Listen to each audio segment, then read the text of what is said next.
ये कहानी एक छोटे से गांव की है जहां हर रात अजीब घटनाएं घटती थी।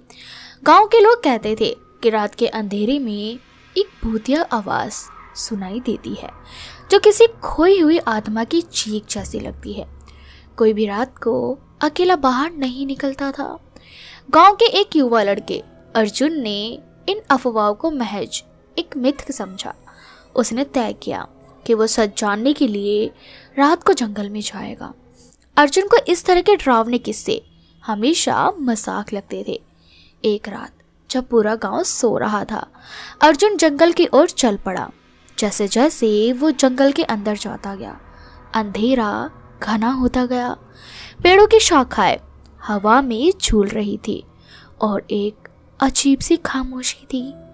अचानक उसे एक हल्की सी आवाज सुनाई दी, जैसे कोई धीरे धीरे उसके पास आ रहा हो।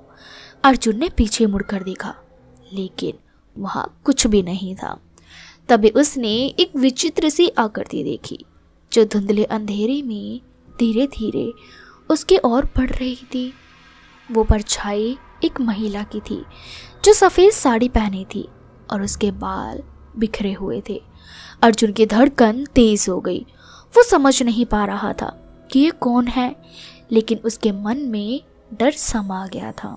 उस परछाई ने धीरे धीरे उसे अपनी ओर खींचा और कहा, तुमने क्यों आकर मेरी शांति भंग की? अर्जुन बुरी तरह से कांपते हुए बोला, मैं सिर्फ यहाँ सच जानने आया था। महिला हंसी और उसकी हंसी उस अंधेरे जंगल में गूंज उठी। अचानक वो परछाई गायब हो गई और अर्जुन को महसूस हुआ कि वो कुछ खास नहीं था। वो भागते हुए गांव की ओर लौट आया। गांव में वापस आकर उसने सबको बताया कि उसने क्या देखा, लेकिन किसी ने भी उसकी बात पर विश्वास नहीं किया। अगले दिन सुबह जब अर्जुन ने जंगल की ओर देखा तो वहां एक पुराना कब्रिस्तान था जहां उस महिला का नाम खुदा हुआ था।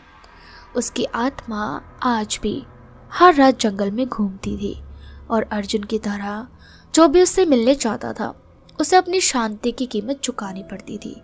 उस दिन के बाद से अर्जुन ने कभी भी रात के अंधेरे में जंगल की ओर रुख नहीं किया और गांव में वो रात की कहानी हमेशा के लिए जुड़ी रही। अगर आपके साथ भी कभी कोई ऐसी घटना घटी है तो हमें कमेंट सेक्शन में कमेंट करके ज़रूर बताएं और साथ ही इसी तरह की स्टोरीज़ के लिए चैनल को सब्सक्राइब करना बिल्कुल भी ना भूलें।